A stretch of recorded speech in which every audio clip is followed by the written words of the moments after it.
नमस्कार जय जगन्नाथ। मु आज आपण मानक नहीं आसी गोटे नुआ रेसिपी सुजीर नमकीन केक। आपण को ब्रेकफास्ट वा डिनर रे खाई परिवे, आपको 2 दिन पर्यंत फ्रिज रखी खाई परिवे। चलंतु जानिबा आज रेसिपीटी।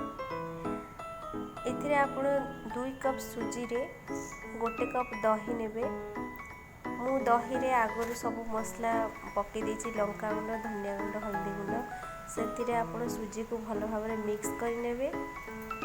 मिक्स करला परे धनिया पत्र, लंका, गोटे कंचा लंका, गाजर, पियाज, हिंग आउ कैप्सिकम, सुजी सहित आपण भल भाव सब सब्जी को मिसेकी ताको मिक्स कर देबे। मिक्स करला परे आपण सेतरे बेकिंग पाउडर बा बेकिंग सोडा नहले आपण इनो नहीं पारिबे। मु 1 चम्मच बेकिंग सोडा पकई छी, सेटा मु स्किप कर देछि, शूट करि पारिनी, क्षमा करिवे। तापर भल भाव मिक्स करला परे मु कढ़ाई को गरम करिया को रखी देछि। सेतरे मु देसी घी को देछि 1 चम्मच। आपण ऑयल भी नहीं पारिबे। घी को गरम भल भाव करी सेतरे मु सोरिष दे देछि, गोटे कंचा लंका को दे देछि, आउ किछि भृषंग पत्र।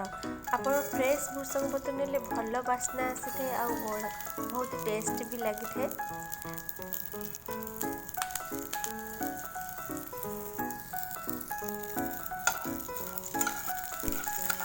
एटा हमें तड़का दौचे केक रे, सुजीर केक रे हमें तड़का दौचे,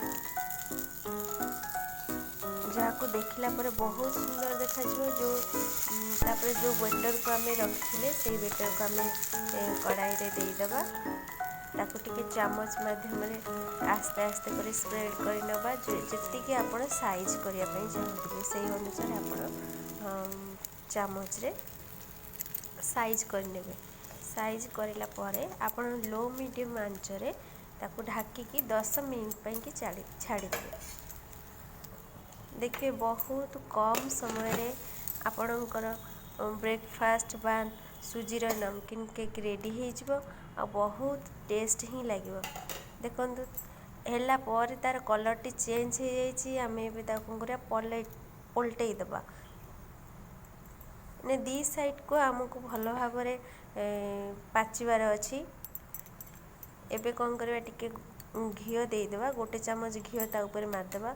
जेहेतु आमे किछि बेटर रे आमे ऑयल कि घी देने कि बटर देने, से आमे घी दौचे। घी को भल भाव ता ऊपर देदेबा।